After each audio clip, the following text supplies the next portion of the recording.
First they think you're crazy, then they fight you, and then all of a sudden you change the world. What do you want to be when you're older? Doctor, teacher, musician? Nope. When 9-year-old Elizabeth Holmes was asked this question, she immediately said, I want to be a billionaire. And she succeeded. Elizabeth would become the youngest self-made female billionaire after starting a company called Theranos that claimed it was going to revolutionize healthcare and change the world. The company became worth around $9 billion, and Elizabeth was on the cover of magazines being hailed as the next Steve Jobs. The only problem is it was all a lie. This is the story of why and how Elizabeth Holmes scammed her way to the top, and how it all came crashing down.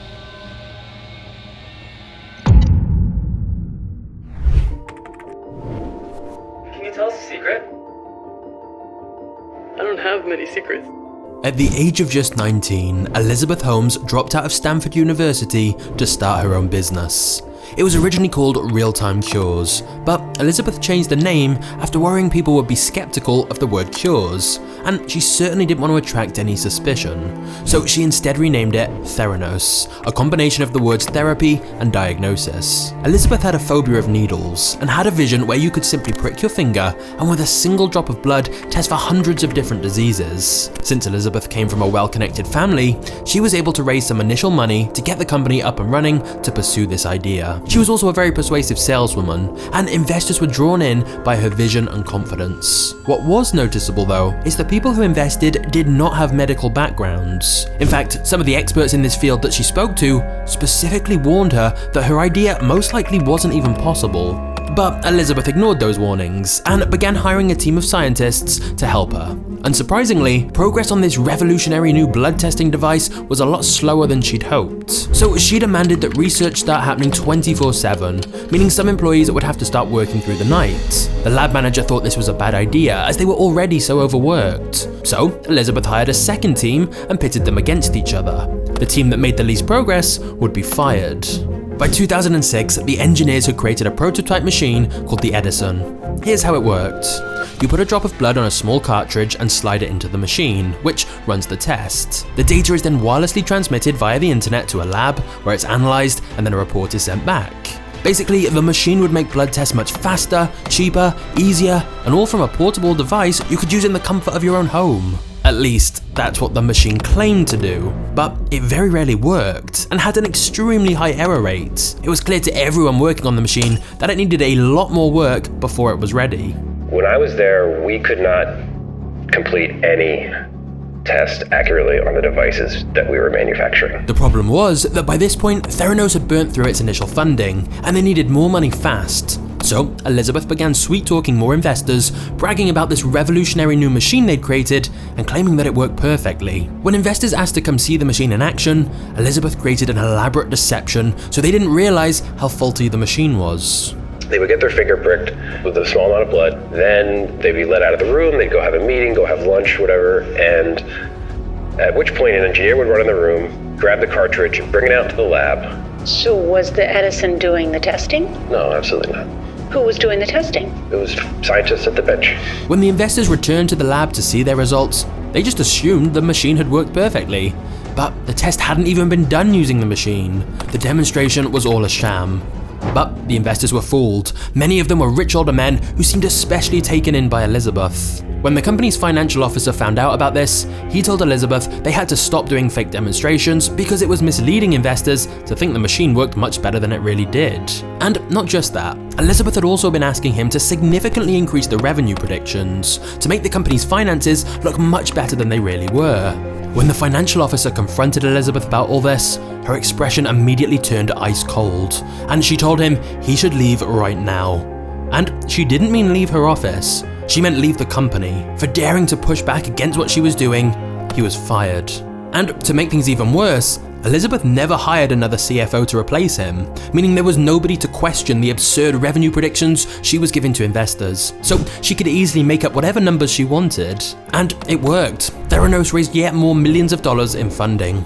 However, the chief financial officer was just one of many in a long line of employees to get fired from the company. For example, when Elizabeth decided to start doing a trial of the Edison machine on a group of terminal cancer patients, several employees came to her to tell her she shouldn't be doing this, since the machine was constantly breaking and giving wildly inaccurate results. And they said it wasn't fair to use real patients as guinea pigs. But she continued with the trial anyway, and anyone who spoke out against her in any way was fired.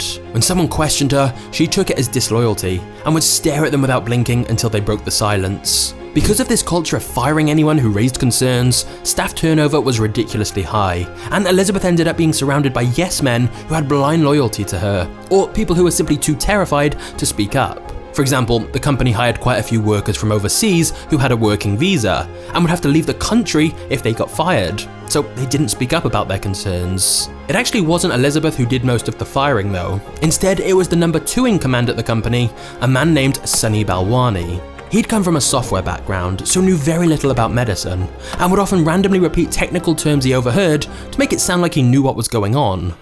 The reason he was second in command was because him and Elizabeth were in a relationship. But this was yet another secret. In fact, Elizabeth outright lied to the board about this, since she knew that hiring her partner for the second in command role was a clear conflict of interests. Sonny had met Elizabeth when she was just 18 years old, and he was 37, and they'd been dating ever since. However, Sonny was described by employees as a tyrant. He was brutal, aggressive, and intimidating to employees. He watched everyone on CCTV to check how long they were working, and angrily shouted at them if they weren't working lots of overtime. When he found out one employee who had a family was only working the minimum of 8 hours a day, he told him he'd fix him. He made several employees cry with his interrogations and abuse. He tracked everything they did, looking through their browsing history, and even installing a keylogger on their computers to track every word they typed, including the company's receptionist. This was all part of the company's insanely secretive culture. Employees all had to sign non-disclosure agreements when they joined. In fact, anyone who even entered the Theranos building had to sign one, and would be accompanied at all times by security guards, even to the bathroom. Employees also weren't meant to mention Theranos on their LinkedIn bio, or even talk to their families about what they did. Theranos had even blocked the chat feature on the company's computers, so you couldn't message co-workers on other teams, meaning the company was very siloed off and divided. This was extremely impractical because it meant the chemistry team and the engineering team weren't in communication, which massively slowed research down. Theranos constantly claimed that this secrecy was simply to protect trade secrets. But in reality, it was to cover up all the lies about the state of their technology and the way the company was being run. And when anyone was fired, or if they quit, which also happened very frequently, they were forced to sign yet another non-disclosure agreement confirming they wouldn't talk about anything at all that had happened whilst at Theranos. They couldn't even speak to any of their colleagues on their way out, they had to leave immediately. Theranos had hired one of the top law firms and threatened to sue anyone who mentioned anything about what they'd seen at the company. Most people were just relieved to get out of there, so they reluctantly signed whatever they wanted to avoid more legal threats. As a precaution, Sonny would also ask the head of IT to dig up dirt on employees that could be used as leverage against them in future if they ever spoke out. There was one incident where an employee refused to sign an NDA when he quit though, and Sonny called the cops on him, claiming he'd taken company property. But when the police arrived to ask what he'd actually stolen, Sonny blurted out, he stole property in his mind.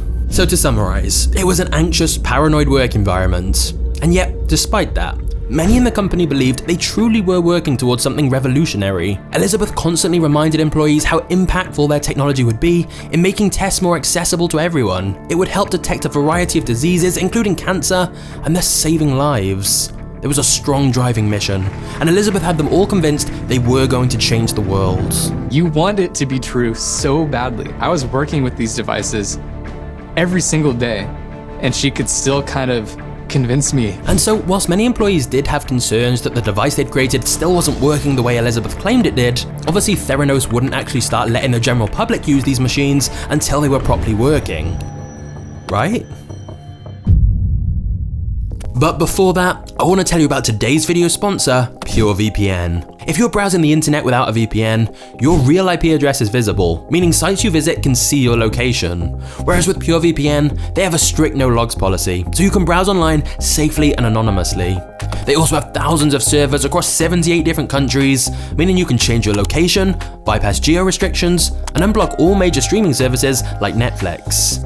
PureVPN is quick and easy to use and has apps across all major platforms. So get started today by using the link in the description below and you'll get a huge discount off your order. Just use the code MagnatesMedia. After you've done that, let's get to the next chapter.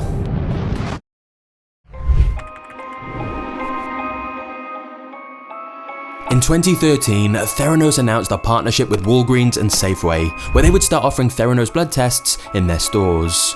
For the first time, the general public was going to be able to use Theranos' machine. Elizabeth seemed to expect the machines would be fully working by the time they launched in stores, but they weren't. They were still breaking and producing inaccurate results. Did this stop Elizabeth from going ahead? Absolutely not. Walgreens and Safeway were putting up a lot of money for this deal, a lot of which Theranos had already spent. Plus, by rolling out their machines in stores, it helped Elizabeth to raise around $400 million more from investors, who are now even more convinced that everything with the company seemed to be going great. Their logic was that there's no way Theranos would be rolling out blood tests in stores unless their technology worked just as well as they said it did. So wealthy investors threw yet more money in without asking too many questions, because they didn't want to miss out on investing in such a seemingly revolutionary company. And because many of these investors were high-profile names, like Rupert Murdoch and the Walton family, it gave Theranos even more credibility. Now, the idea with this deal with Walgreens and Safeway was they'd set up Theranos booths in their store where people could get a blood test done with just a prick of their finger, and essentially choose from a menu of which things they wanted to test for. However, this had meant to begin in 2011, but because the machines didn't actually work properly yet, Elizabeth kept trying to stall for time. There was excuse after excuse to delay the launch date, often for completely bizarre reasons, like she once said that they were behind schedule because of an earthquake in Japan, even though that had absolutely no impact on their business. But anyway, after almost 2 years of delays, eventually Elizabeth couldn't stall any longer, and she had to make a decision. Admit the technology didn't work and lose the deal with Walgreens and Safeway, which would mean refunding many millions of dollars, or just put the faulty machines in stores and hope it somehow all works out. This was a turning point. Up until now, Elizabeth had deceived investors, but now by letting the general public use these faulty Theranos machines, she was literally putting lives at risk. If someone got a blood test done on a Theranos machine and it gave the wrong results, it could be fatal. They could either be diagnosed with something they don't have, or think their results are fine, but really, they have a serious issue. But Elizabeth pressed on anyway, and Walgreens and Safeway started offering Theranos blood tests in their stores. Of course, because the machines weren't working properly, Theranos couldn't get approval from regulators for in-store testing. So as a workaround, instead of actually doing the blood test in store, like Elizabeth had promised Walgreens and Safeway they would do, Theranos instead simply collected the blood in store and physically sent it off to a nearby lab they'd set up. This loophole meant they didn't need to go through the same regulatory checks. But not just that, one of the biggest selling points of Theranos was meant to be that you only needed a small drop of blood from a finger prick. But when people actually arrived to get their blood tested, they often had their blood taken with a syringe the traditional way. And whereas the results were supposed to be ready in just a few hours, instead the results often took weeks. Basically, the whole thing was advertised as some revolutionary experience, yet it seemed just like a normal blood test. And the reason for that is it was just a normal blood test. In order to give the perception everything was going fine, Theranos were taking normal blood samples and using third-party machines from other companies to do most of the blood tests. But because they were shipping the blood off to a private lab, people didn't realize Theranos were hardly even using their own technology. Theranos had promised their machine could perform 192 different tests, but in reality, it could only perform 12. In fact, it was later discovered that over half of the tests they promised weren't even theoretically possible. And of the 12 things their machine could test for, most didn't work very well. So, Theranos was performing tests on third-party machines and pretending it was their own results. And because of Elizabeth's insistence on using a small amount of blood, they had to dilute the blood samples to be able to run them on the commercial testing machines, which reduced the accuracy of the results. But it gets much worse. The lab Theranos had set up near the stores to process the blood samples had been very hastily put together, and many of the staff they'd hired were very inexperienced. The people who were more experienced tended to quit or get fired for criticizing the way things were done. For example, when one lab director quit over concerns that blood samples weren't being handled properly, they were replaced with a dermatologist. One of the biggest problems was that in order to send the blood samples from the stores to the lab, Theranos was simply using FedEx, and this meant parcels often overheated, causing the blood to clot. So not only were Theranos completely lying about how they were doing these tests, they weren't even doing the test properly. Very soon, people started noticing abnormal test results. For example, one young healthy person got results back implying he had cancer. But when he went and got the blood test repeated by his actual doctor, his results were perfectly fine. Elizabeth was literally putting patients' lives at risk by sending out incorrect results. and yet they pressed on in order to keep up the pretense that everything was working fine. Theranos was now live in stores in Arizona, with plans to roll out all across America soon, and then the entire world.